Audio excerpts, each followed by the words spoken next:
Welcome to the Boneyard with Steve Robertson. As always, I am your good friend and host, Steve Robertson.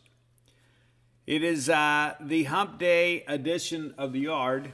It's been a busy stretch. Give you a brief update. I've already written the first two chapters of the new book.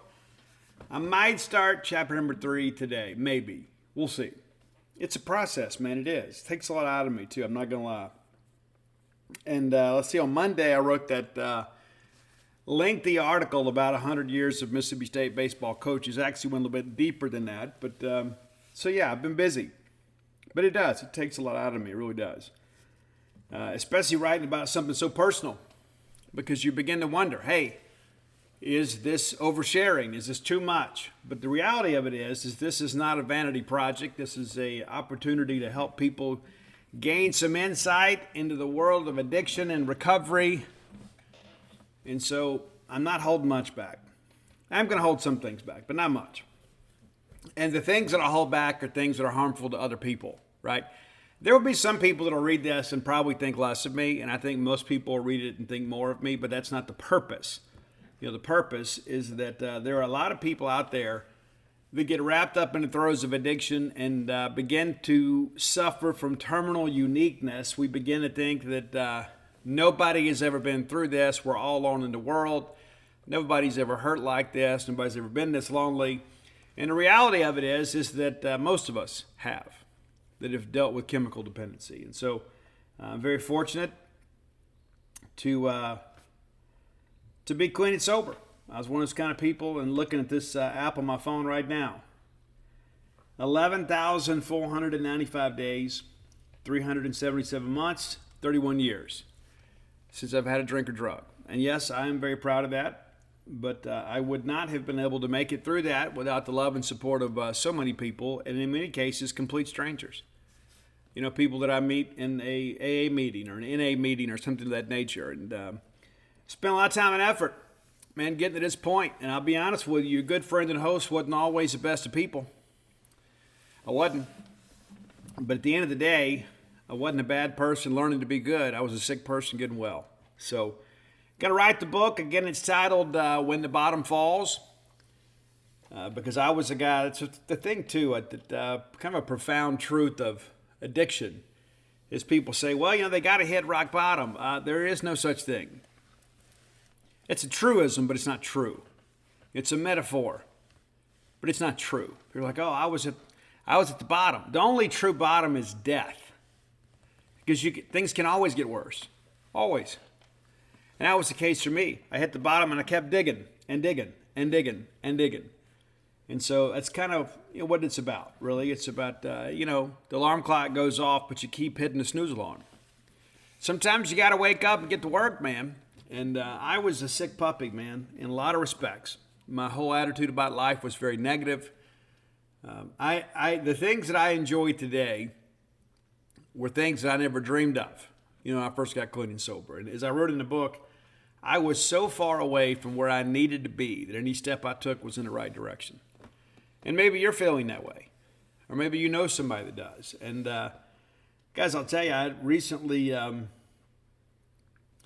was contacted by a friend in recovery, and they had relapsed. They reached out to me, and I knew that it was a cry for help.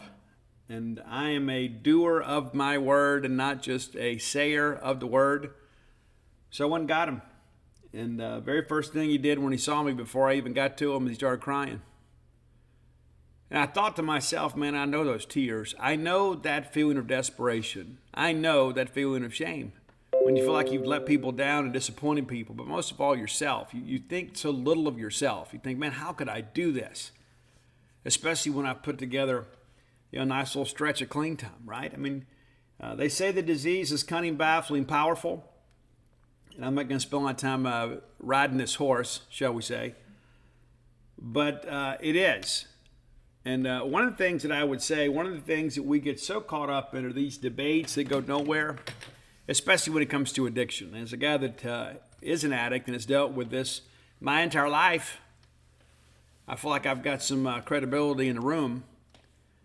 And there are so many people who say, well, it's a choice. Okay. Does that make your loved one any better off? Well, they made a choice. They made a choice to get involved in this stuff. Well, okay, you ever drink a beer? Well, yeah. Well, you made a choice. You made a choice to drink it knowing the consequences, and maybe you were able to handle it, but some of us aren't. That's not to make an excuse, but we're all wired a little bit differently. We metabolize alcohol differently.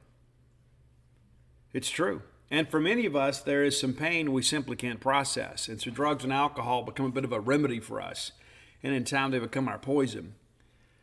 But nobody ever aspires to be a drug addict. Nobody ever wakes up and says, you know what? I'd like to be an addict. I'd like to steal money out of my mom's purse. I'd like to be a prostitute.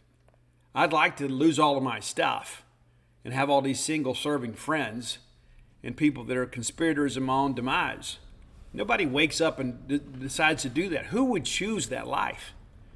And that's what happens is we make these choices to pursue vicarious pleasure that without fully appreciating the potential consequences. We think it won't happen to us. And some of you are fortunate enough it didn't. But some of us it does. At the end of the day, it doesn't matter how we got in the situation, it's how we get out. You made a choice. Okay. Well, sue me. Does that mean you're going to give up on me because I made a bad decision? I'm not.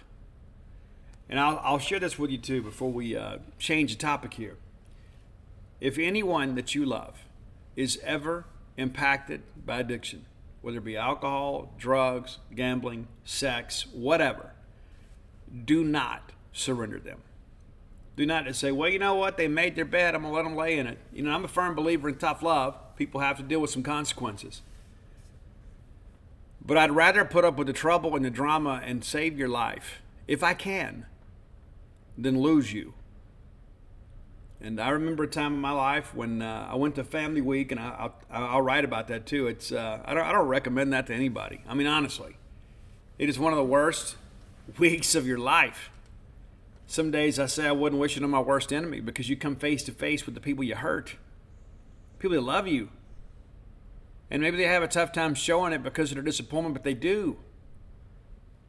One of the great metaphors I guess I could share is like, I set my own house on fire and I didn't know how to get out. The place is burning down around me and I couldn't find the door. And somebody had to break it in and get me out.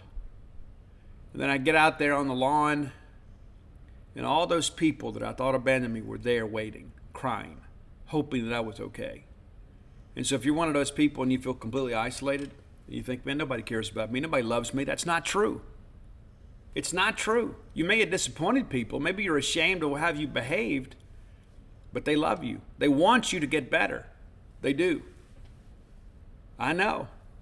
I had burned every bridge that had ever been built around me. I was completely isolated. And when I made a move, when I just flinched a little bit, right? People say, well, you've got to reach out for help. I didn't even have to reach. All I had to do was have the tendons in my arms stiffen as if I was making that reach, and about 100 arms grabbed me. It's important to understand that. No matter what that little voice in your head tells you, you are not alone. You're not.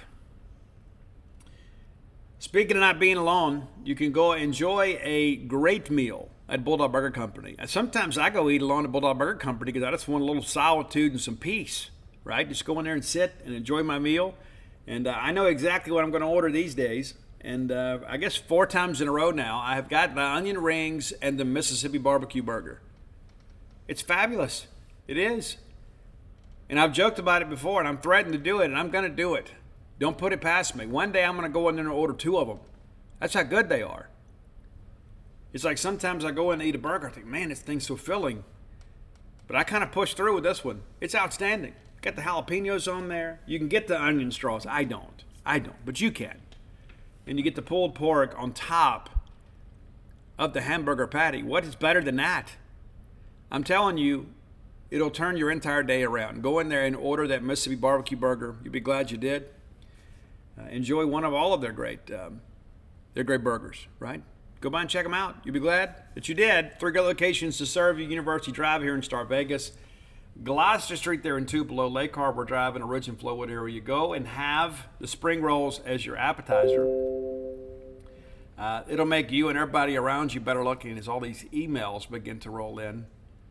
People trying to get a hold of your good friend and host. It's a busy week for me. It really is. And maybe you're a person that wants to go out and have an adult beverage. Maybe you can handle that sort of thing. Let me encourage you, go by and check them out when we have these tap takeovers, right? It's a really cool thing. Tap takeover. Got one coming up in Stark Vegas tomorrow night, June the 1st. Memphis Made will be in town beginning at 6:30 p.m. at Bulldog Burger Starkville. They're going to feature 5 of their incredible selections along with 2 chef-curated specials to go along with them. So something new. So whether you're used to the menu or not, you'll have an opportunity to go in there and enjoy some brew that maybe you're unfamiliar with and get some off-the-menu specials from the great folks at Bulldog Burger Company. Bulldog Burger Company, the place where people go to meet, M-E-A-T. All right, since we were together last, the NCAA transfer portal window for spring sports has opened. And there have been 4 Diamond Dawgs that have entered the portal. We're going to break all that down. None of these were unexpected, just so you know. None of these were unexpected, and I do expect there to be some more, and that's part of it. It is a necessary evil, and probably best for both sides, right? The reality of it is we have got to have some scholarship spots to work with to bring in some players that are capable of not just competing here, but winning here at a high level. Now, I'm going to say this just because I think it's important to have this disclaimer. This is not the Royal Ambassadors Baseball League. This is the Southeastern Conference. Difficult decisions have to be made. At times, we follow players on social media. We get them to sign our kids' baseballs. We feel like we know them. The reality of it is that not everybody is capable of pushing the program forward. It's just the reality of it. We miss on some evaluations. Guys don't develop. Perhaps they regress. At the end of the day, everybody is responsible for their own attitude and effort. And it's up to the coaches, of course, to get the most out of those players. So I'm not going to sit here and blame the players. They didn't sign themselves. But also there is some accountability that I've talked to some people fairly close to the program that say there's some guys that haven't really bought in. That's unfortunate to hear. And if you're not bought in, you need to get in, as in the portal. All right, so the first name that we're going to discuss is Lane Forsythe. Lane, of course, was the starting shortstop for us in the National Championship year. We never really expected to be in this situation, but for one reason or another, he just had a difficult year. Early on, they got off to a really good start, not hitting-wise, but once we got through those first couple of weeks, Lane was a guy that we were kind of beginning to count on regularly. He was a guy that we thought could go out there and make some plays for us. And then things began to really change. They did. And didn't work out the way we'd hoped. All of a sudden it became, I guess he kind of had the yips, right? That's kind of how you look at it. But, look at his numbers right here. I just think it's important, look at things in their entirety. But, there was a stretch there. Lane got the batting average up to 315. You're thinking, hey, all right, we're good here. We're good. He made 4 errors in the first 5 ball games. Then he put together a stretch of about 10 games where he didn't have a miscue, had one against Lipscomb, and then another 8 or 9 games without an error. And you think, hey, okay, we're kind of turning things around here defensively. He's back. He's doing good. He's reaching base, again, up to 315. And that's really, right before we begin SEC play. Get into SEC play and really began to have some defensive miscues. Led the team with 15 errors. And so a change of scenery may be good for him. Dave Mershon appears to have taken over one of those middle infield spots. If Dylan Kopp, a very highly touted shortstop prospect, comes to campus, and as of right now, we expect it. He has a number in mind. Of course, if somebody hits that number, he's going to go. But the information we have right now, he's not expected to get what he's asking for. And I had one scout tell me he's Jacob Gonzalez. He's that good. He's a guy that can come in as a freshman and short things up at short, and he's good enough with the stick that he can be a contributor on offense. It's always tough to adjust to that, college-level breaking ball. But So you could see Cup at short, and then maybe Rashawn slides over to second. And if not, if Cup goes pro, then Rashawn stays at short. And we'll see what happens. But SEC play, a bit of an adventure for Lane.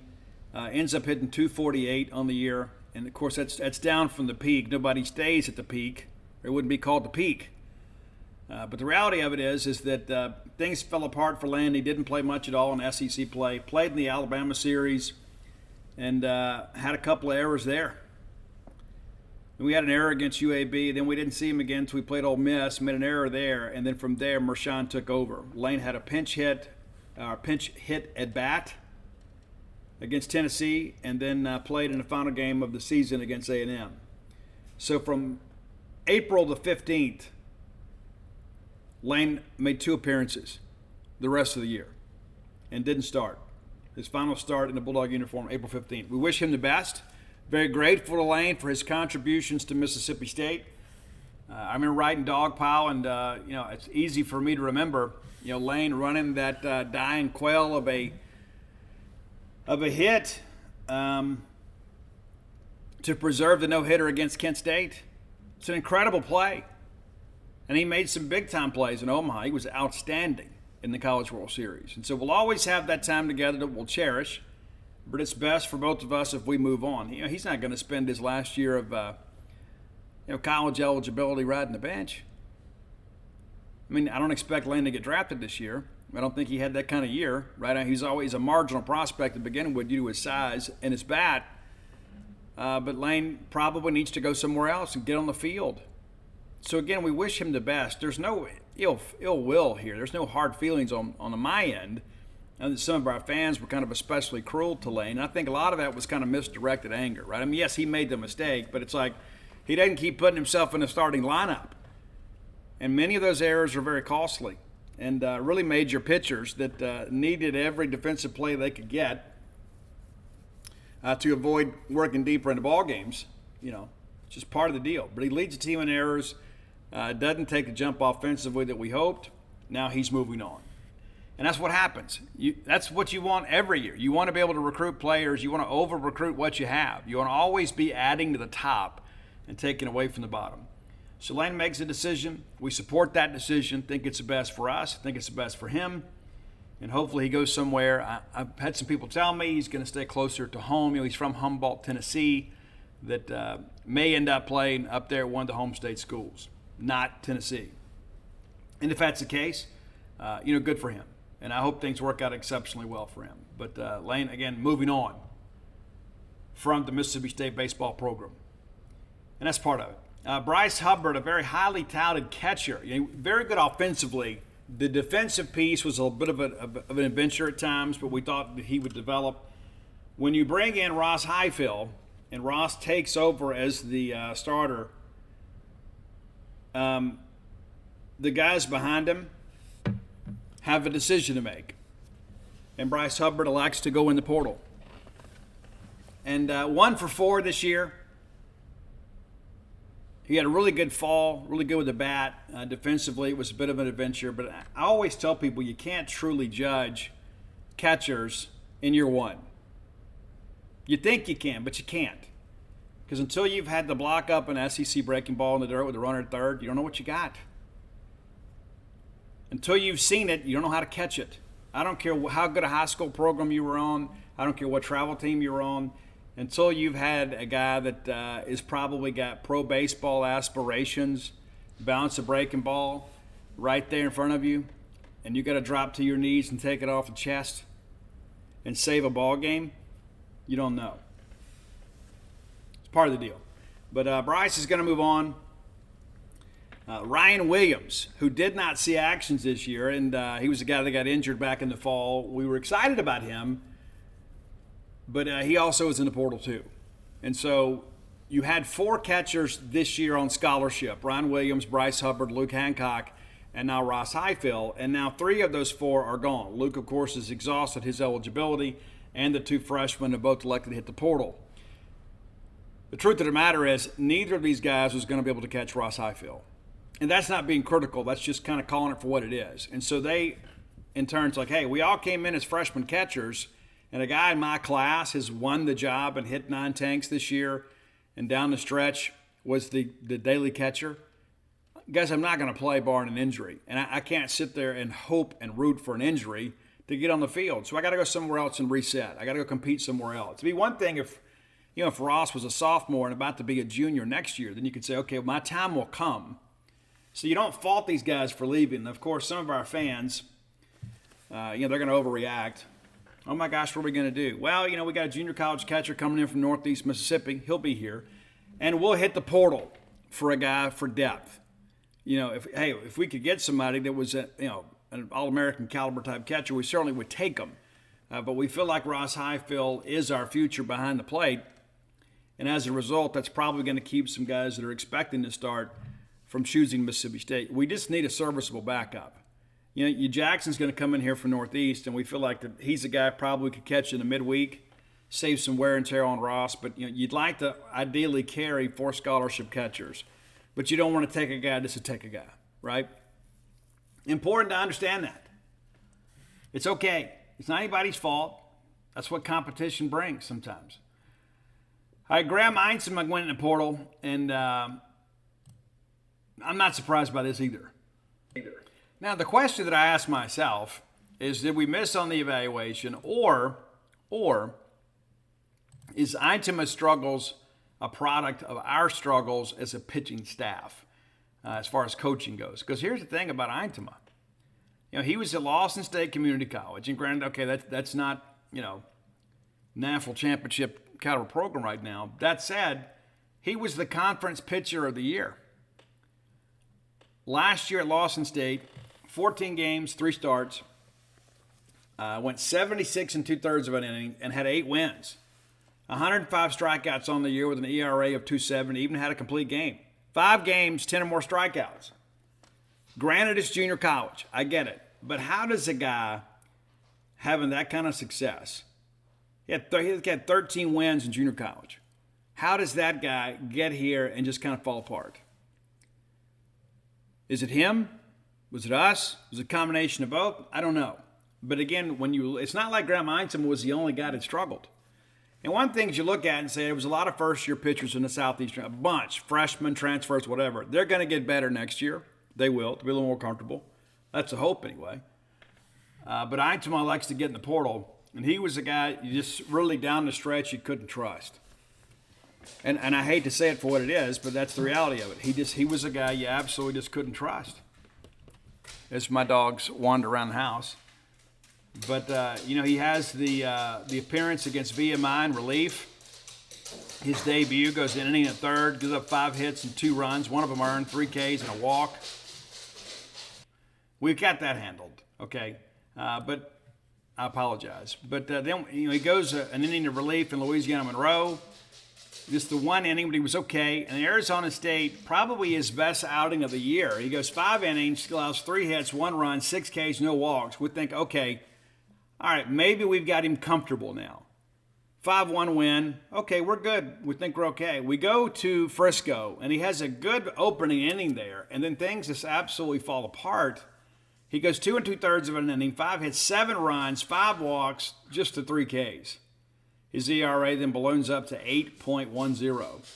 He comes back against Lipscomb, gets in some first inning trouble, but he works out of it.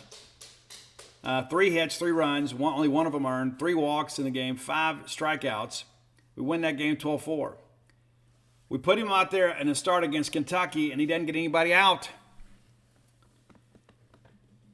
1 hit, 3 walks, 4 runs, and we lose 17-3. Now, he wasn't the only guy that had a bad day that day, but he did. He comes in relief against Vanderbilt a couple times, and 1 outing's good. He just gets, comes in for a matchup, and he gets the matchup and wins 4 pitches, gets the out. We bring him back again 2 days later. He gives up a hit and 3 earned runs, a walk, wild pitch, hit by pitch. It was brutal. We bring him back against Sanford. He goes 2 innings, hitless innings. Does have a couple walks there. And we win a ballgame 9-4, but it wasn't stellar, but at least, step in the right direction. Then we go to South Carolina, or play South Carolina here. He goes a third of an inning, allows a hit, 3 runs, has the walk there. We lose that game 14-5. That's a game that blew up on us late. Ole Miss, 2 innings pitched in relief, 4 hits, 3 runs, 2 of them earned, strikeout. And then against Auburn, we don't get anybody out. And hit a couple of batters, and it's over. And then Texas A&M, we go 1 inning, 4 hits, 4 runs, a walk, 28 innings pitched. And so if you look at it, in hindsight here, it's mainly the level of competition. Against the Southeastern Conference opponent, he did not have an extended outing that was good. Not one. Again, he had the one matchup where he throws 4 pitches and gets us out of the inning against Vanderbilt in game 1 of that series. Outside of that, it's terrible. His ERA at the end of the year is 10.55. I had somebody trying to dispute that with me yesterday. I don't do the math, I just report the news. But 10.55. And if you begin to look at the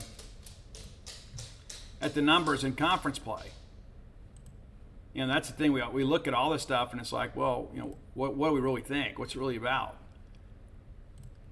If you can't pitch in the SEC, you can't stay. It's not a personal thing. You can't stay. So let's go to conference numbers for Eintema here. And just take a look here. So Graham Eintema's ERA in Southeastern Conference play was 33.75.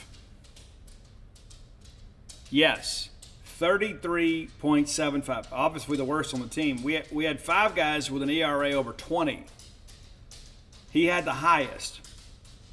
He had a whip of 4.50. 7 appearances in the Southeastern Conference. Pitched total of 4 innings combined. Think about that for a second. 7 appearances and you only combined for 4 innings. That's brutal.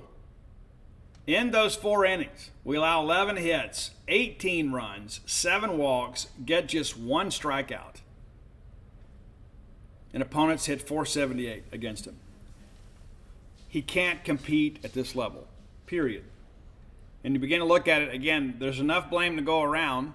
Obviously he put together a good stretch there in junior college at Lawson State, and he's a big strapping left-hander, so you think, okay, maybe we got something we can work with here. But it didn't work out, and it worked out in a very terrible way. So we wish Graham the best. We appreciate his efforts this year. The results obviously weren't what he wanted or what we wanted, and thus he's moving on, and maybe he'll find an opportunity somewhere at a lower level. Maybe against a SoCon-type opponent. Maybe that's the level in which he can compete, because not everybody can be developed into an SEC player. They may have the want to, and they may show flashes of the talent, but the reality of it is they can't get it done. And I don't care how good a coach you are. It's like I've heard the expression before, you can't take a mule and win the Kentucky Derby. Some people have to play within themselves. Got to understand, this is quality of competition, that the water is a little bit too deep for me. And I believe that was the case for Graham. And I don't think it helped matters that, I don't know that we did a lot to help him. I don't know what all went on behind the scenes.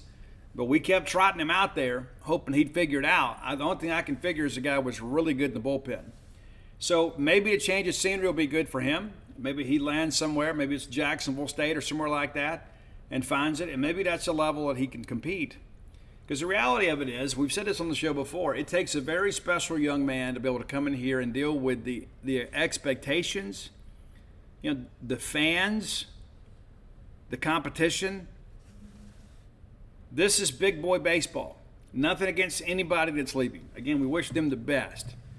But we have got to have players here that are capable of hitting SEC pitching, fielding SEC batted balls, and then making SEC hitters swing and miss. That's what we got to get. We got to get outs. And to be honest with you, if we'd kept some of these guys around, like when I begin to think about, and there'll be other guys going to portal. When I begin to think about, it would be a dereliction of duty. The best thing for Graham Eintema right now, the best thing for him and his career is to go somewhere else. Period. And again, maybe the change of scenery will be a big thing for him. Maybe he was like, hey, I learned a lot this year. Maybe it didn't go the way that I wanted, but I can I kind of know who I am and what I need to do to compete. And so, again, wishing the best. But it's not going to be here. All right, let's thank our friend Blair Chandler at closewithblair.com, C-L-O-S-E with Blair, B-L-A-I-R.com. Blair is a mortgage professional. Blair is the guy that gets things done. If you've been turned down before, maybe you're a little bit atypical. Maybe you got a non-conforming property. Maybe you're somebody that's got, maybe you got different revenue streams, and it takes somebody that can navigate and understand all that to explain that to underwriting. There are a lot of people out there like, I don't know, it's just what the documents say. You need somebody to be your advocate. That's Blair. 22 years of experience, back to back to back. Top 1% close ratio in the country. Nobody stays in an industry 20 plus years on accident. Nobody can stack up 3 straight years top 1% close ratio without knowing what they're doing. And when it comes to something as important as your mortgage, you need to entrust it in a true professional. That's what you get with Blair Chandler. Works at Fairway Mortgage, very reputable lending organization. They are recently voted #1 customer satisfaction in mortgage loan origination. Hit up Blair today at 601-500-2344, 601-500-2344. And listen, if you're thinking about moving, now's a good time to do it. You say, well, Steve, we got vacation. You know what? There's a lot of things that are going to happen and are not going to require your attention. You go ahead and take that vacation. And I can tell you this, what I know about women, because I have married one, I was raised by them, and I've fathered 2. Women like the idea of buying a new place or decorating a new place, getting new furniture and things like that. And so maybe it's time for you to make a move. So check with Blair and let him help you get yourself organized. And maybe you've been turned down in the past. Reach out to him. He can get you pre-qualified. And that makes those real estate agents happier when they find out we have a pre-qualified borrower. You're not going to be wasting your time showing houses. They'll get motivated, trust me, because they understand, hey, this person can get financing. I need to make sure I'm available to them at all hours of the day. It's true. That's, again, closewithblair.com. All right, top 10 list. We're going back to the 80s. That's right, we are. Back to the 80s, and I don't know that Roy really likes my selection today. I don't know. But we're going to do it. And it's a band from the 80s that, in many respects, I think was kind of unfairly maligned because there's so many people that kind of saw them as kind of a novelty band. They're not. And because the fact that Dee Snider is basically like a cartoon character, he gets up there and wears these extravagant outfits and the makeup, and he's got the big hair, all that sort of stuff. But Blair's a rocker, man, Blair. Dee's a rocker. Blair's a rocker too, but he's a jam band rocker. Needs to get some hair on his chest. Put on some denim jeans, get him a chain wallet, wear a tank top every once in a while. And I don't mean some tank top with a fitted edge. You go get you a Jack Daniels shirt, and you cut those sleeves off, Blair, and you do it today. But Dee Snider, the lead singer, Twisted Sister, represented us as a rocking nation before the Senate hearings brought about by the PMRC. We talk about Al Gore's internet. Tipper Gore's project was the Parents Music Resource Center, which was the bane of our existence for a while. They couldn't censor us, but they made it more difficult for teenagers to buy records. Anything that had the PMRC explicit lyrics label had to be purchased by somebody 18 or older. And all it did was ensure the kids wanted to go buy it. Those explicit lyric stickers were absolutely a marketing boom for music. That's what kids wanted. Like, these guys are real. Whether it be rock or rap or whatever. Now I'm going to go get this. But I think they thought Dee Snider was this joke. They didn't realize when they called him before the Senate hearings that he was among the smartest people in the room.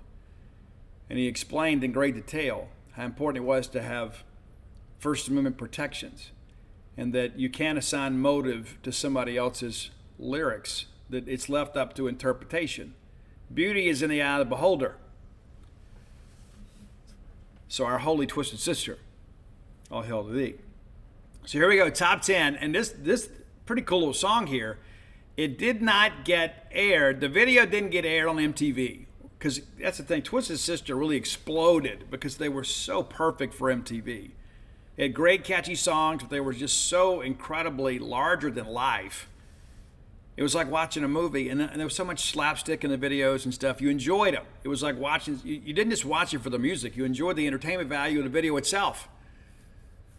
Alice Cooper was in this video, but because of the fact that MTV said it was too violent, they wouldn't air it. You know, nowadays, I mean, it's 24 hours of ridiculous and hair care commercials. I mean, give me a break, guys.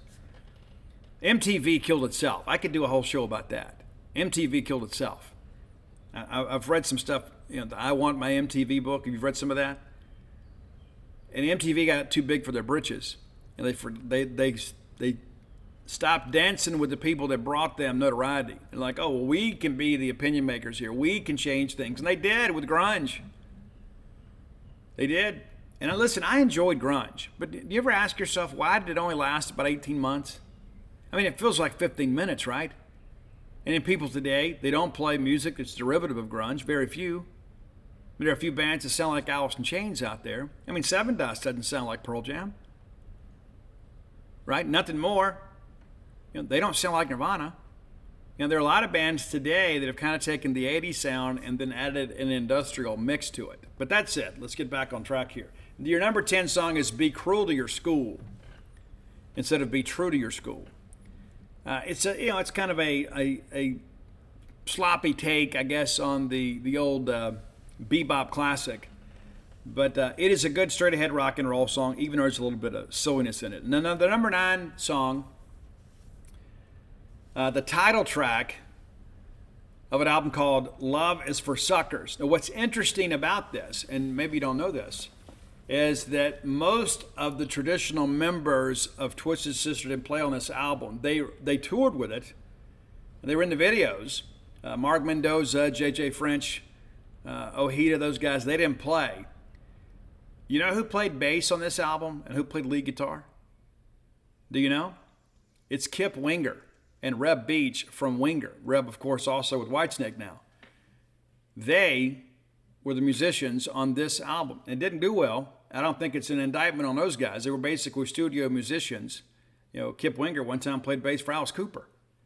But Love is for Suckers was kind of like, yeah, the song is good. The album itself, kind of lacking. Number 8, the title track from perhaps the greatest album ever produced in Twisted Sister. It's Stay Hungry. And they re-recorded it when they reunited a few years ago, and it's called Still Hungry. It's not as good. It's a couple arrangements that are different, but Stay Hungry, an outstanding album, and really kind of iconic of the era in many respects. And again, they didn't have as many hits, and I think a lot of people didn't take them seriously, but Twisted Sister is legit. They built a huge following in New York, even before they had a record deal. They were selling out the Palladium with no record deal. Number 7, from the second album, great album, and it precedes the Stay Hungry album. The first album, Under the Blade, was good. You Can't Stop Rock and Roll was better. And then, of course, MTV helped Stay Hungry explode. But it's a title track, You Can't Stop Rock and Roll. It's a great straight-ahead rock and roll track, kind of true to the vein, cool as it can be. Number 6, this is not the Offspring song. And it's actually inspired by the movie The Warriors. And if you've never seen The Warriors, you probably should. It's about gangs of New York. And there's a lot of silliness in it too. I mean, because like the gangs all kind of dress together. It's really over the top. They kind of exaggerate the differences between everybody. And there's one gang, it's actually like they wear baseball uniforms. It's kind of silly. But anyway, there's a part in there where it's like, Warriors, come out and play. And so they open up, come out and play like that. Twisted Sister, come out and play. So it's kind of paying homage to that movie, The Warriors. But it's a good track. It really is. And I almost flipped those two, 7 and 6, and maybe I should have. You Can't Stop Rock and Roll I actually like a little bit better. I'd already read my list, though. All right, number 5, The Kids Are Back. This is another one that's kind of in your face, straight ahead rock and roll. Good vocal here from Dee Snider. And again, it was trying to get play on rock radio. That was an important aspect. I mean, you tried to get on the radio, you tried to get your music in front of people on MTV. We listened to terrestrial radio back then. We had to, right? We couldn't pick and choose when we rode in our car the songs we could listen to, because about all we ever had back then was an 8-track and an AM radio. And so you basically listened to whatever the DJ said. I remember being a kid calling the DJ, hey, play this. Play Pac-Man Fever. What are you doing? Play it. But so they couldn't get their music out in front of people at times. And as a result, record sales suffered. Number 4, if you've ever seen Pee Wee Herman's Big Adventure, you have heard this song and you've seen Dee Snider and the guys the cameo appearance in the movie. And I love Pee Wee's Big Adventure. I think it is one of the greatest movies of my generation. And yes, it is extremely silly, but it's very entertaining. And my kids have watched it. I couldn't wait to turn my kids on to Pee Wee. It's incredible. Pee Wee's Big Adventure is great. It's action-packed. So many crazy things happen. It's kind of like Forrest Gump with more comedy. Because his bike is in the Alamo. The Alamo. Tell him Large Marge sent you. But late in this movie, Pee Wee is having this, the big chase scene at the end, and they cross over a soundstage or a video shoot, and it's Twisted Sister with Dee Snider on the hood of the car, shooting a video for their track from Stay Hungry, Burn in Hell. You're going to burn in hell. That's your number 4 track today. And number 3, and I'll be honest with you, there are some days I could talk myself into this being the best Twisted Sister song. It's very serious. It's one of those songs, too, I look at and say, you know what? I think even if Dee had not pursued, the silly entertainment value of music, I think he could have made a career recording music like this. I think the vocal on this is the best thing that Dee Snider ever recorded, ever. And the lyrical content is incredible, too. J.J. French lays down good riffs. It's a song called The Price. We all got to pay it. It's a great, great song. And if you're unfamiliar with it, I encourage you, check it out. So now we're down to the final 2, and you got to wonder, okay, what order is Steve going to put them in? Because you know what they are, right? Everybody knows. Number 2 is I Want to Rock.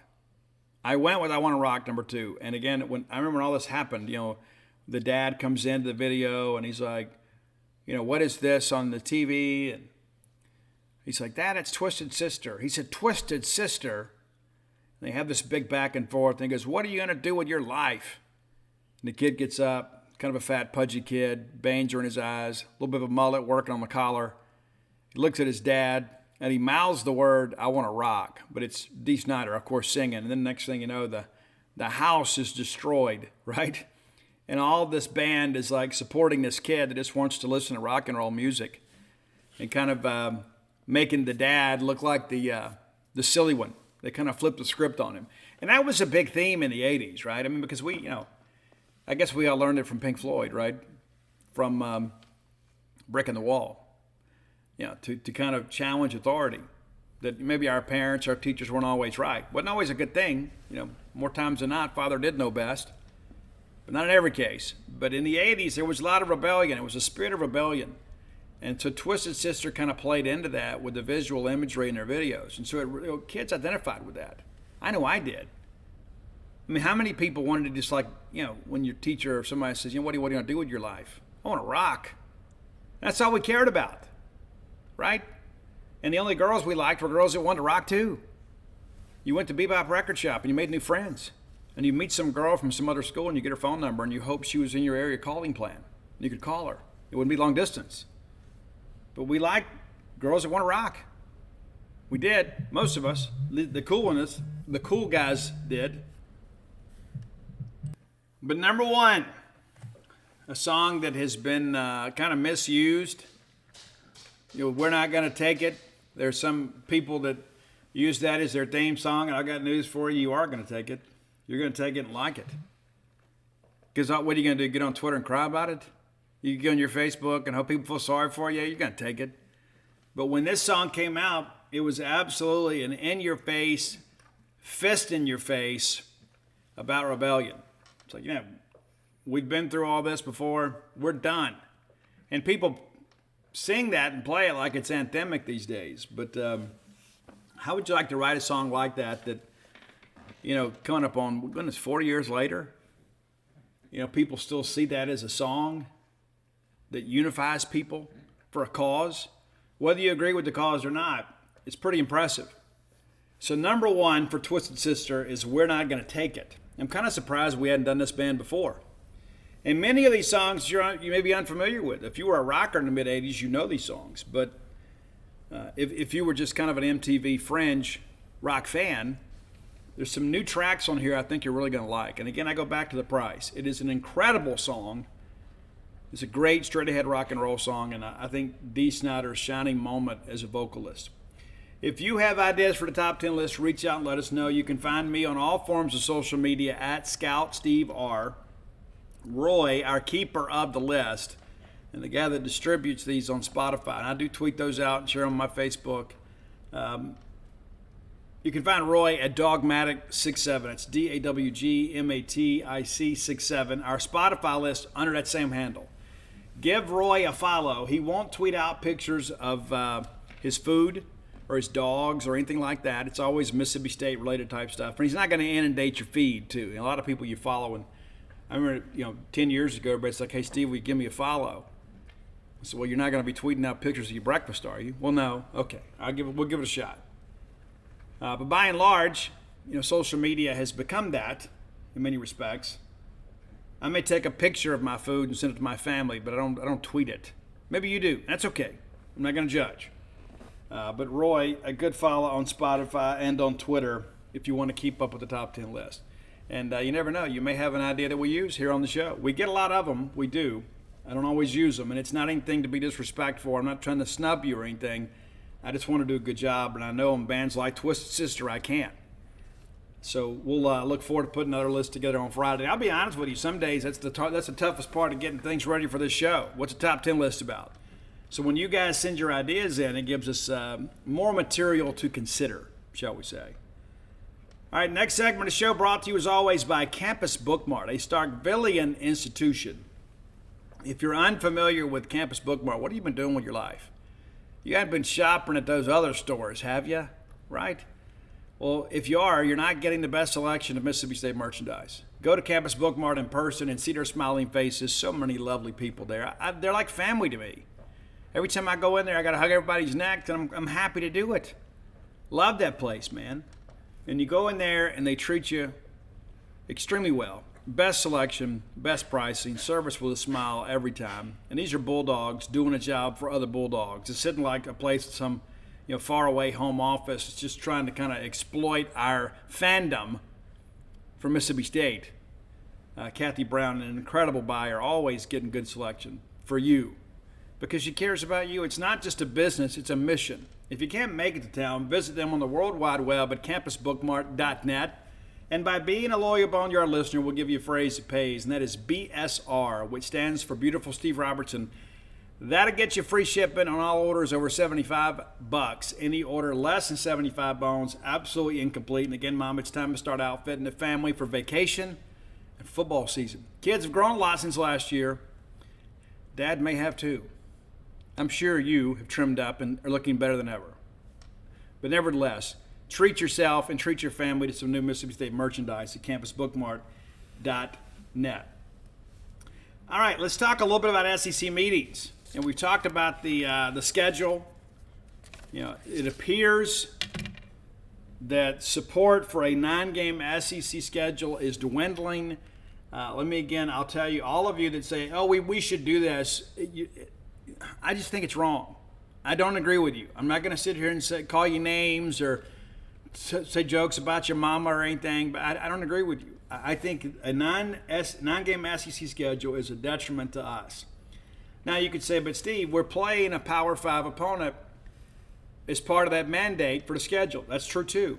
And you got to say, okay, well, who would we play in the Southeastern Conference? Well, I would much rather go play Arizona, Arizona State, Minnesota, Baylor, teams like that, than another SEC opponent. And that's just me. And there's a couple reasons why. Number one, I like the novelty of the game. Like we went out and played at Arizona last year. I think that's pretty cool. They'll come here this year. It's exciting to me. I'm not looking forward to making that trip to Minnesota. Nothing against the people in Minnesota by any stretch, but it's a long way up there. And it's a long way to Arizona. And then we've got to go back to Arizona State. But when else are we going to get a chance to do that, to go cheer for the Bulldogs out there? We can go cheer at Tennessee fairly regularly. We've already done that before. And so I think the Power 5 mandate is a good thing. Of course, they'll drop that if we go to a 9-game SEC schedule. And then other people talk about resources. You look at the fact that you got to fly out there and everybody's got to go. It's an expensive trip. I get it. I do. And if you didn't have to fly to Arizona, it'd be a little less expensive. Maybe you could bus over to Vanderbilt. I don't know. But I'm not in favor of it.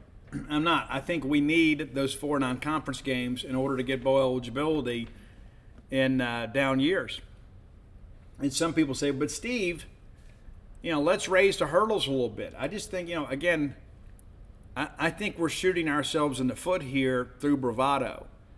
It's like, hey, we're not scared of this. We're not scared of this. But I think at the end of the day, if we're honest with ourselves, that's what's better for the program. Now, some people would say, Steve, I'd much rather see us play another SEC opponent than watch us play Southeastern Louisiana.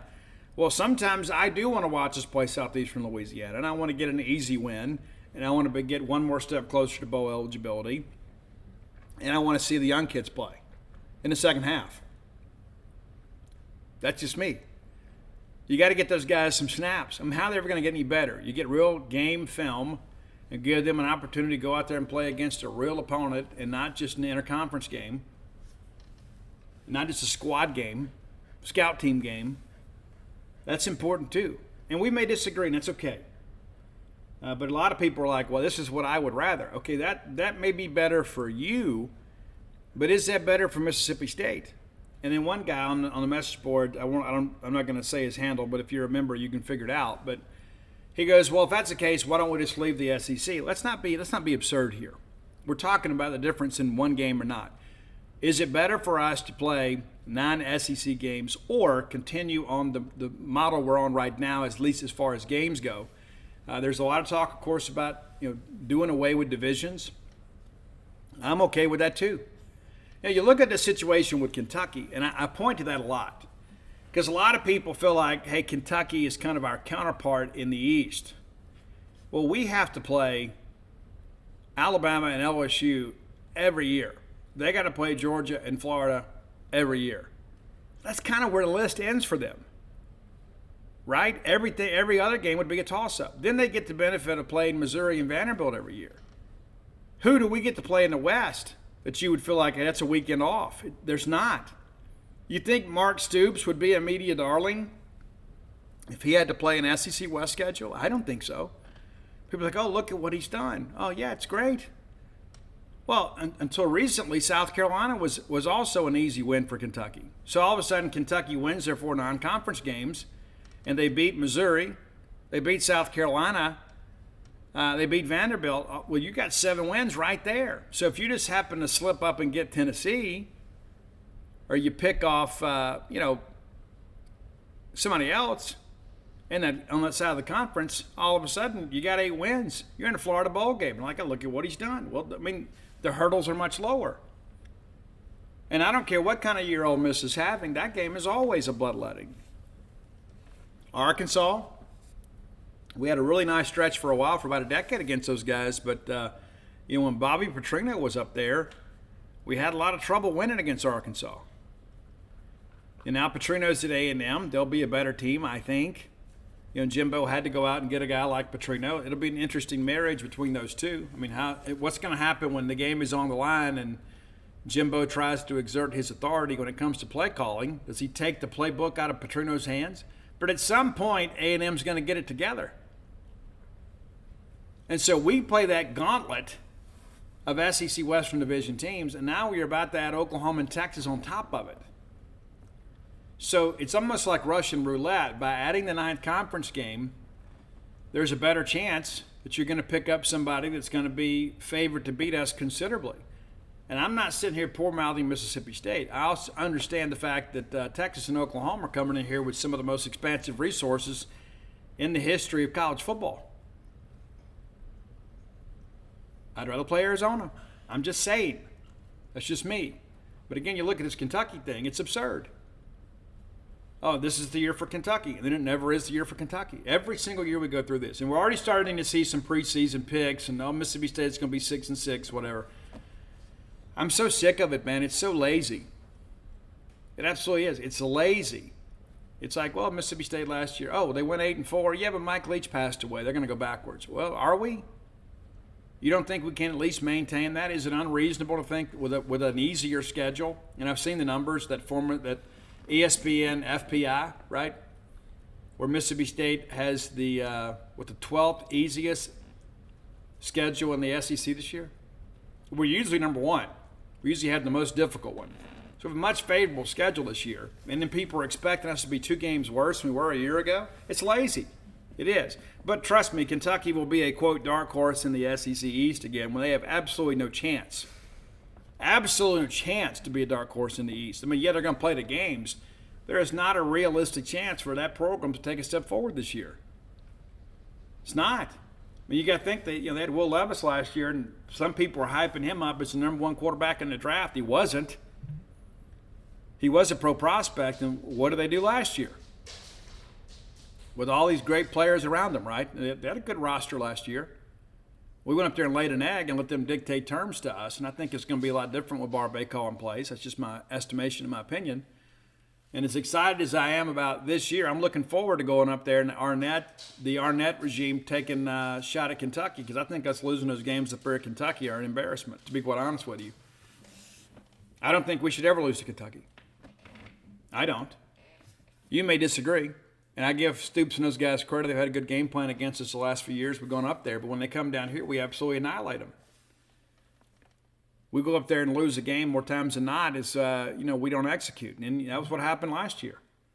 We go out there last year, and they shortened the game on us. And, people forget we had the lead late in the second half.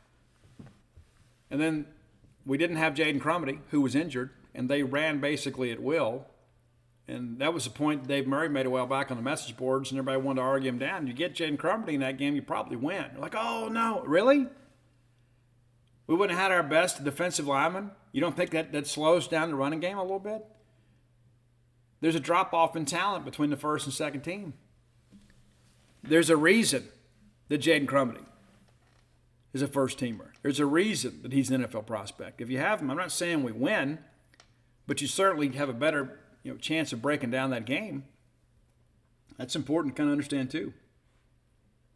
Now, we're going to be in football camp tomorrow. I forgot to mention this where I put the schedule out of the day. We actually have a camp Thursday night, Thursday evening, 4 o'clock. So Paul Jones and I'll be there. Not sure what Robbie's up to. Maybe Robbie will be there too, interviewing some local guys for us. Probably have the missus out there taking some pictures. We'll take some notes. We'll have full coverage of camp over at genespage.com. And this is the time of year we kind of live for in many respects. I'm going to make most of the camps. I won't make them all because I do have to run back up to Tennessee next week, but not for the full week. We'll go in. We'll probably get in Thursday. Probably do Thursday's camp, Saturday, and then do Tuesday, and then I'll probably take off those final days. But we'll see. We'll see how things are going. What's going on? I got a lot going on. Trust me, always. But we'll do a Wednesday show before we get out of here, and maybe we do it Tuesday night after the camp. I don't know. But the first Top Dog camp is this Thursday at 4 o'clock. The rest of the camps will begin at 11. So we'll have the afternoon to kind of watch camp, and then we'll work through some interviews, and we'll be back and have full coverage. And we'll have a game, kind of a game thread, but it's the camp thread as guys arrive and do certain things or get offers or we see observation things. We'll note that in the thread. And so if you're interested in what's going on while you're working, you can log on over to genespage.com, go to the True Maroon board, and kind of keep up with the latest developments from football camps. So we need some camps to get going because there are a lot of guys out there that we have done a good job recruiting, but we haven't necessarily pushed for commitments. And I think you get those guys in camp and work them out. You can reestablish your pecking order after getting some in-person eval, and then you start pushing for commitments. And as I've shared on the show, I'm a little concerned, not ready to panic by any stretch of the imagination.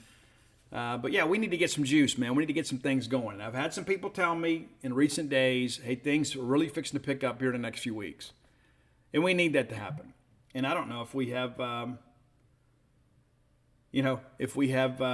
my son's funny. He's out getting us pizza, and he says, dough has been secured. Little bird is on the way back to the nest. So there we go. Always some humor within the family. But we need to get some commitments.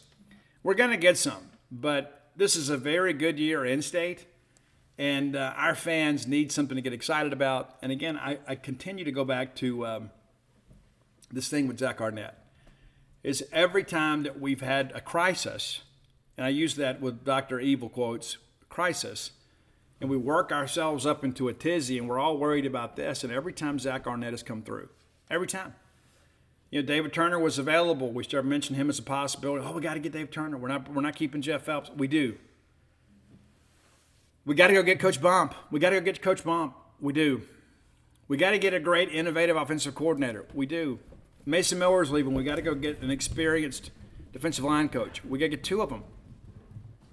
And so, again, I go back to every single step of the way Zach has done the right thing. And so I'm going to put some trust in those guys. I know Brad Peterson is intimately involved with much of what we're doing on the recruiting side of things. It's a guy that knows his state very well. He understands the importance of in-state recruiting. And so I just say you give those guys the benefit of the doubt, and we'll see what happens for the next couple of weeks. But a recruiting class is never truly judged on what happens on May 31st. It's judged by what it does on signing day and then eventually what those guys do on the field. So it's really premature to start thinking, we need to do better. Well, the camps are here now, so now it's time for us to kind of pick up the pace a little bit, and I certainly believe we will. Certainly excited about that. Now, some other SEC stuff we're talking about is NIL. And there's Ross Dellinger, Bulldog along Ross Dellinger. Ross, I don't always agree. We don't. I think a lot of Ross, very proud of Ross. Ross is a guy that has achieved a lot in his journalistic career. It makes me proud that he is a Bulldog, working at the highest levels. And I don't think there's anybody that covers the Southeastern Conference that's more connected than Ross Dellinger. So when Ross writes an article about the future of the SEC, I pay attention. I do. Because I know it's well-sourced, I know it's well-written, and I know more times than not it's well-intended. Right? Ross is not one of these clickbait bandits, agent provocateurs just trying to write a pithy headline to trick you into clicking his article that's not worth anything. It is usually a very nice work. But there's a lot of discussion about the national policy or a national law from the federal government. And he says today in his series of NIL that even if the national law doesn't come as we expect, the SEC is going to work in hopes of having all of the NIL laws in SEC states to be uniform. Wants everybody to be on a level playing field. And that's how it should be. It should be a national thing. But if they're not going to do it, we should do it. And I don't know how you convince a state to say, well, we should all do this. We bring a lot of revenue to your state. You get a lot of tax dollars because of college athletics, so we need you to cooperate us. And I'm sure there's some things they can do. But there'll be one state out there that'll do something stupid, probably Louisiana. But all that said, the change is coming in NIL in a major way. And so I'd encourage you to go read Ross's article to get more of the details, get Greg Sankey's comments. But there has to be change. We have said it for the better part of a year now. The current model is not sustainable. It's just not. And other people will argue, and everybody's like, well, these businesses should pay for this. Well, the problem with that is that businesses are in business to make money. And yes, they do have some discretionary income. They do. But by giving to NIL in its current form, there's no tax write-off. If there's some way you could make that a tax write-off, or they would get something in return, you'd have a lot of bigger corporations that were more willing to cooperate and pay some money to NIL. You give money to the Bulldog Club, you can write that money off. You can't with NIL. And so it is truly a donation where the donor gets little to no benefit other than a satisfaction of knowing they're helping their favorite school. And at some point, the returns on that are not going to match the investment. Maybe they do at Alabama. That's one thing. Alabama, it's a family, right? People take a lot of pride in that. Same thing at LSU. And LSU may be the biggest example of it. And people talk about A&M being a cult. Well, if that's the case, I mean, I don't know what you'd call LSU, but everybody in that state can't do enough to help LSU. I don't know if you guys remember this. You remember when Ryan Perilou got in trouble at LSU? Some of you guys don't remember. When Sylvester Croom was here, we nearly pulled the upset off, and we got Ryan Perilou to commit and sign with Mississippi State in favor of LSU. He ends up going to LSU. Doesn't work out. But while he was down there was an incident, allegedly, between Perilou and some friends and some other patrons. Some people were just eating dinner there, and some food ends up being thrown, words are exchanged. The police were called, I believe. And so it makes the papers. It's a big deal. I mean, of course, the internet wasn't what it is today. Nowadays, you do anything, and it's going to be on social media within a matter of moments. But he wasn't videoed. But nevertheless, when it was all said and done, they went and interviewed the manager of the restaurant, who lied. He got up there and said that, they were here, they had a fine meal, they behaved like gentlemen, there was no incident. Well, then all the other witnesses refuted the testimony. But it was so easy, like, hey, this guy's protecting LSU. So then what happens, of course, is all the other people that feel that way about LSU are like, well, hey, this guy's a good Tiger. We got to go patronize that business. We got to go support him for standing up for LSU. Not about what's right or wrong. We're willing to overlook the fact that some other customers of ours were harassed by an LSU player, allegedly. And so as a result, it looked like it might go away. Ultimately, it didn't. It was just a string of incidents with Perilou. And eventually, he was gone. And I don't know if he wouldn't have done the same thing here. There are some people that just need to grow up. It doesn't matter where they live. They just got to find a way to get some level of maturity. And maybe Sylvester Croom would have been good for him. I don't know. Maybe Woody McClory would have been good for him. Don't know. May have changed the trajectory of this program. I don't know, because we were pretty quarterback poor at times under Sylvester Croom. All due respect to every Bulldog that wore the maroon and white. But all that said, is those people are going to give. Doesn't matter who you are. They have the Taft Foundation, and they're going to give. It's a rite of passage, and they're proud to do it. And I don't know that we share that same sense of pride within our fan base. I know there's some Ole Miss people that do. It's about what they can do, and they'll always brag. And I've said before, Ole Miss folks would lie even if the truth was better, and I think they have lied tremendously about this NIL stuff. But all that said, we have been one of these fan bases, in my estimation, and I've been a Bulldog my whole life, so I feel like that I'm entitled to say this, is we've got a lot of people that just think it's somebody else's responsibility. And so I think what needs to happen now is, number one, we got to do a better job as a fan base. But number two, they've got to give people more incentive to give. You can't just say, hey, we need you to give just for the sake of giving. And so there are some things that are in works to make that a little more accessible. Maybe you can give, and then your NIL dollars will maybe count towards something more than just NIL. And so that I don't have all the details yet, so I don't want to push that out there and then it be incorrect and you come back later and say, well, Steve, I misunderstood. Well, no, I'm the one misunderstanding. So I don't want to put out the complete information just yet. But NIL is changing, and I like what I've heard. I like some of the ideas that Jay Perry and the athletic department has kind of moving forward, and they'll roll that out when they're ready. But again, the one thing that I'll share with you that I think is great is we've got a new NIL store that's going to open August 1st. We are changing vendors, and I'm not going to say anything negative about any of our previous vendors. We appreciate our previous relationship and all your contributions to us, but we're moving forward. So a new NIL shop will open August 1st. I believe that's right, August 1st. And you'll have the ability to buy jerseys or numbered, named memorabilia where the players themselves get a portion of the proceeds. So now, the big part of that too is how does that impact our local vendors, right? I mean, that's part of the deal too. Now all of a sudden the university becomes competition, for your local vendors. So that's the thing to consider too. But not everybody's going to wear a jersey, right? I mean, you may buy a jersey for your kids, I mean, if you could get used to, when I was a kid, the only jersey you got, the number you got was like whatever the year it was. Like if we're playing, 2015, you got the jersey with 15 on it, which worked out good because Dak Prescott was here, right? I wasn't a kid then. I had kids in.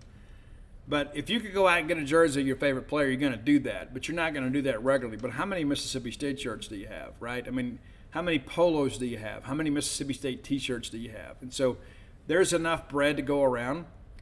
But I do think there will be some level of impact in jersey sales when you can buy your favorite player specifically, no matter the sport. And you're going to have the ability to do that through the NIL store. And I think that's exciting, and it's going to be the real maroon. It's going to be Mississippi State maroon and not crimson, as some other companies did. When you ordered your NAFL championship shirt, you were so excited to get it. You open up that package, and rather than having that beautiful maroon, it's crimson. It doesn't work, and you probably wore it anyway because you just wanted to celebrate. Many of you sent them back, and they gave you a refund. The point being is that you're going to have other opportunities here, and then that money in turn will go to NIL. But we're about to see changes, and I'm eager to see what they discuss and how they formulate a plan to kind of get their arms around this. It is absolutely out of control. Absolutely out of control. So a lot of talking points will come out of SEC meetings this week. All right, final segment of the show brought to you as always by the fine folks at Portico. If I was moving to Starkville now, that's where I'd move. I wouldn't even have to think about it, right? I'm so convinced that's the place that you should be. 1.1 miles away from the Mississippi State campus. I'm out here in the sticks, and I can be honest with you, so many times I think about that. What if I sold this house and moved to town? Have a lot less grass to cut and a lot less property maintained, but I'd also have some neighbors, and sometimes it's a good thing. But I kind of enjoy not having you guys around when I'm trying to rest and write and things like that. But your new neighbors are already living the high life there in Portico. Phase 1's completely sold out. Phase 2's under development. A few of those homes remain available for sale. And then you can always pick out a lot in the housing plan if maybe they don't have one that fits exactly what you want.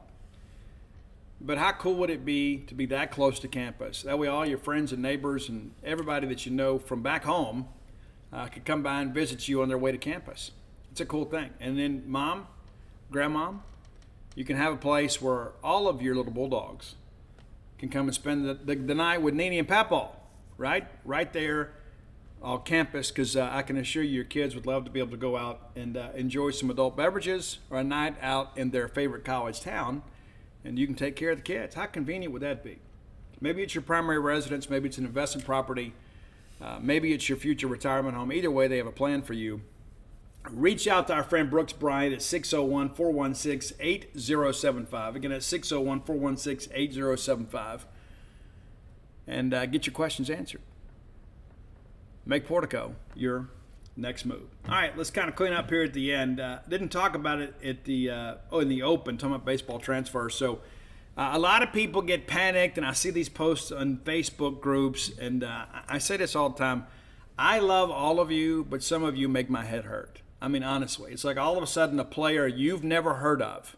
At no point in your life have you heard of this player, and they leave, and we take that personally.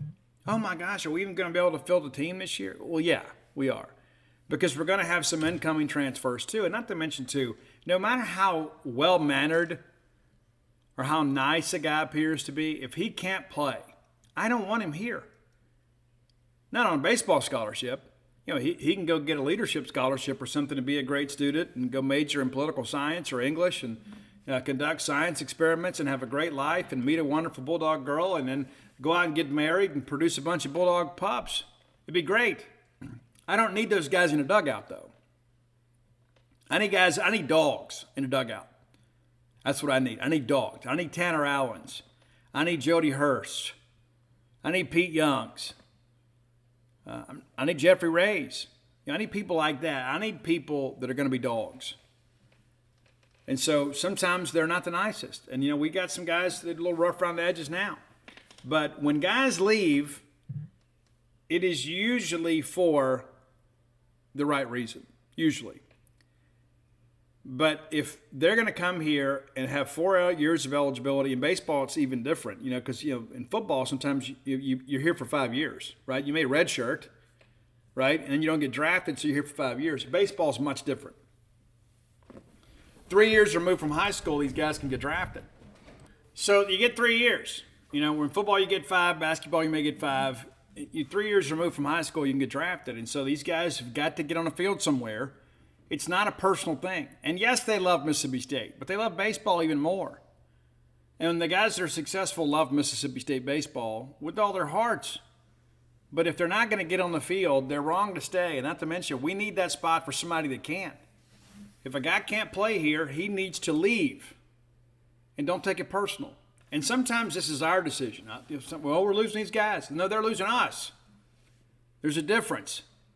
That's not to say that everybody that leaves, we're overjoyed about by any stretch. But, guys, understand you have a limited time in life to play ball. Period. And you got to get on the field. Your parents are paying an awful lot of money, and nobody pays to sit on the bench, right? Now, years ago, some of our donors' kids had no baseball talent whatsoever, would get a chance to sit on the bench and be a, quote, walk-on. They say, I played at State. Well, you're on roster. Big difference, right? Big difference. Now, there's roster limits. But all that said, we're going to have some incoming traffic. That should be our focus as a fan base. Not about who's leaving, about who's coming. Of course, there could be some names leave that we don't want to leave. That's going to be worthy of your discussion. But when it's a guy that, like this Ryan Williams thing, listen, Ryan's a talented player. But do you blame Ryan Williams for leaving? He got hurt when he got here, finally getting healthy, and then his classmate is the starting catcher. So what's he going to do, catch midweeks? He's got to go somewhere he can compete. We're going to have an incumbent starter next year. But let's not go lose our minds because some catcher you've never heard of or you never saw on the field has left the program. I remember last year during the spring or this past year, we had a walk-on quarterback go in the portal, and people wrote articles about it. The kid never played a snap and never dressed for a game. And then people are like, well, what does this mean? I don't understand. Well, it's not even newsworthy. It's not worth the story. It's not worth the time it took to type that up. It's not of interest. Baseball is a little different.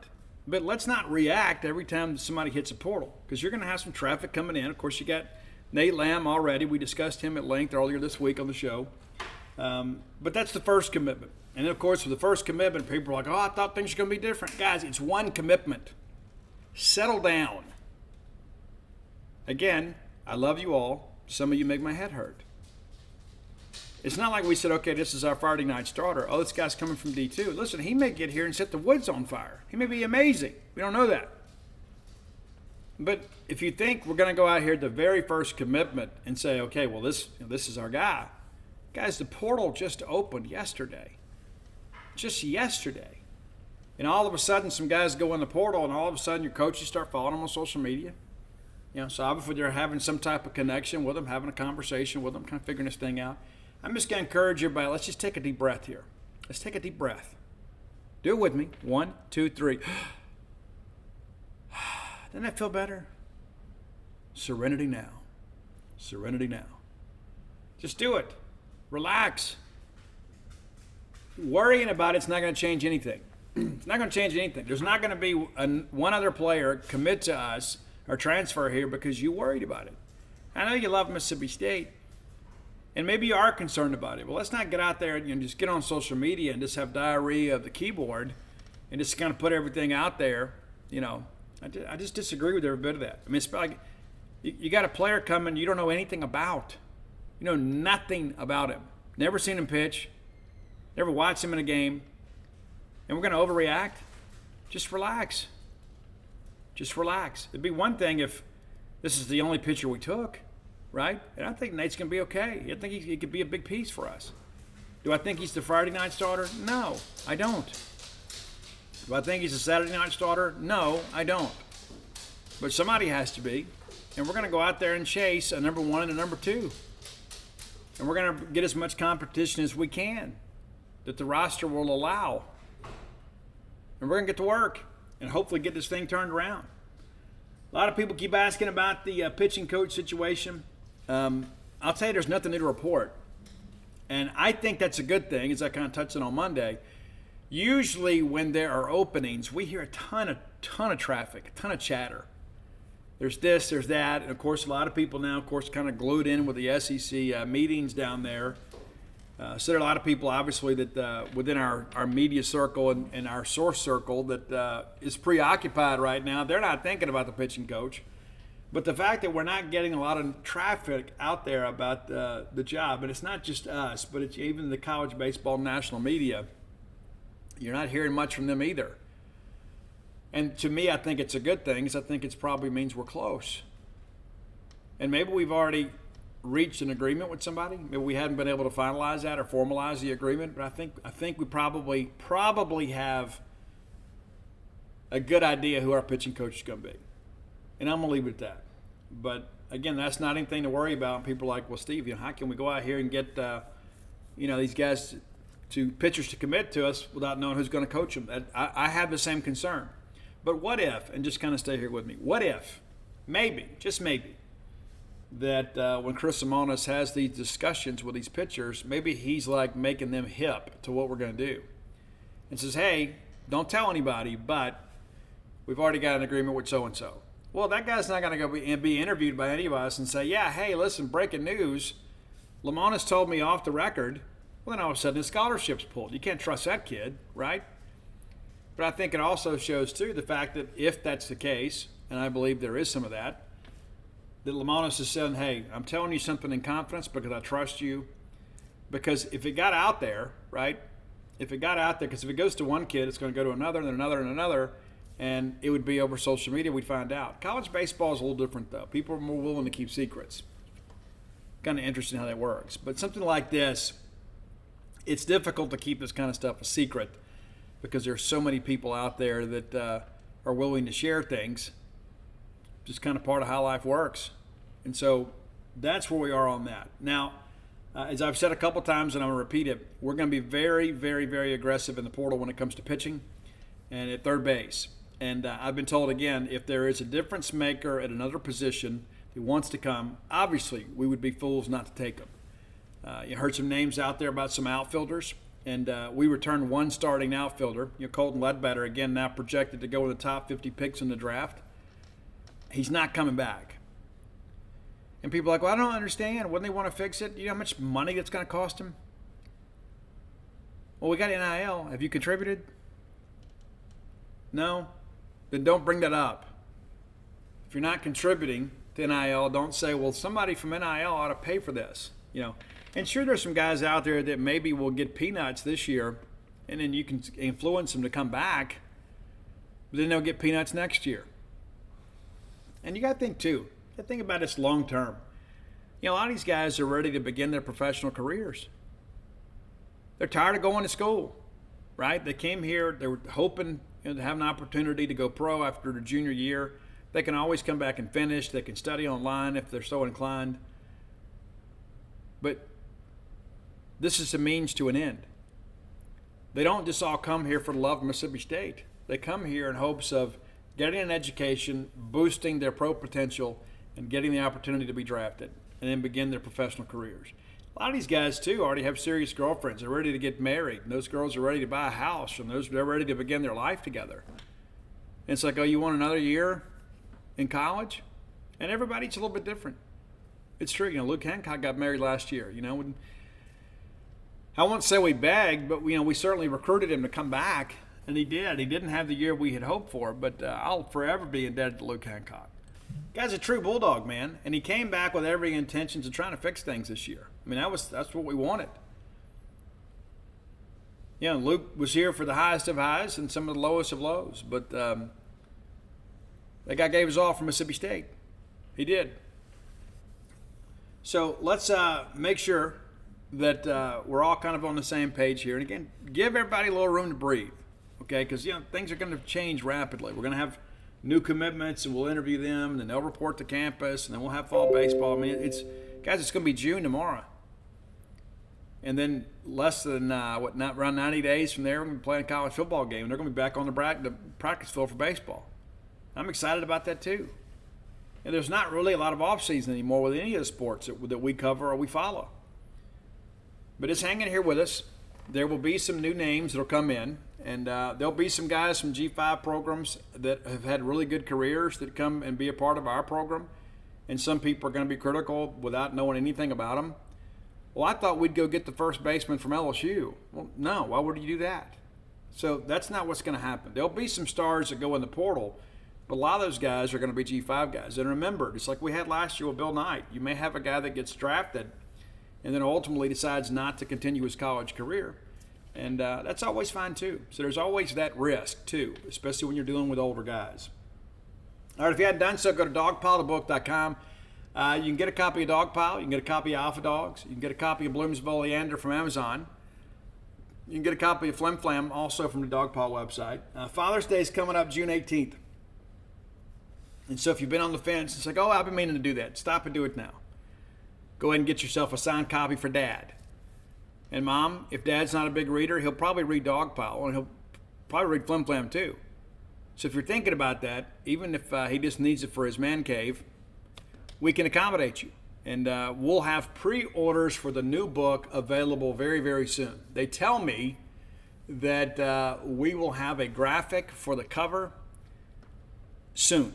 Matter of fact, yesterday they had me write up a synopsis for the book jacket, like the little 150-word deal like that. And we're going to do some things that are be exciting. On the back, there'll be a picture of me and my lovely wife. And she's going to write the foreword. It's going to be kind of a family affair this go around. But I'm excited about the book. I'm a little tired of writing, but I may kind of pick at some things this evening to kind of move the story along. And it's going to be about between 60 and 70,000 words. And for those of you that wonder about that, Flim Flam, Alpha Dogs, and Stark Villains are all around 75,000 words. Dogpile's more. This one budgeted for a little bit less, but we'll come in somewhere around 60 to 70,000 words. So it'll be a nice book. It won't be quite as thick as Dogpile, but it'll be the same size. And looking forward to you guys having it. Of course, we're hoping to have it out September, October, certainly for the holidays. And if you have people in your life that have been impacted by addiction, whether in active addiction or in recovery, I think it's a book that will be beneficial to you. But many of the life lessons that I'm going to share in there are not just necessarily restricted to recovery. It could be any facet of your life. And so I'm looking forward to it. And my wife told me yesterday, I'm so proud of you for doing this, for putting all this out there, because I would never be able to do that. I would never be willing to put those things out there. But I'm not doing it to say, hey, look at what all Steve has overcome. I'm doing it to help people that are suffering. And there are a lot of people that are suffering. We get so caught up sometimes in ball games and concerts and things like that, we forget there are some people out there that are really dealing with some issues that many of us don't comprehend. One of my favorite memes, I see it all the time, and I've seen it in pictures and I've seen it in images shared on social media. I've seen it framed. It says, just remember that the person you encounter may be dealing with a crisis that you know nothing about. And that's how it was for me. I was a functioning drug addict until I wasn't. And so we're going to share some of that. It's a book that I think that I was probably born to write, and it would be a shame if I didn't share the knowledge and, of course, the gifts that have been given to me, that have been passed down through the years about recovery in hopes of helping other people. So be sure and check in with us on that. We'll share the pre-order link on social media as soon as it's available. In addition, if you're looking for Stark Villains gear, and many of you should be, go to starkvillains.com. You can get a Stark Villain shirt. You can get a Stark Villain hoodie. It's difficult to think that it'll be hoodie weather soon, but it will be. We're about to go through summer, and then you'll want those Stark Villain hoodies during the fall. And if you're not a member of genespage.com, what are you doing with your life? Come join our merry band of maroon misfits and come contribute over there. And great discussions. And you may not like everybody. That's okay. Not everybody's going to like you. And that's not just indicative of Gene's Page. That's life. But we're all similarly situated in our love for Mississippi State, and nobody gets a better job of covering Mississippi State athletics than we do. Test me on that. Until next time, let's all live our lives in a way we make more friends than enemies, and people can see a difference in the way we live.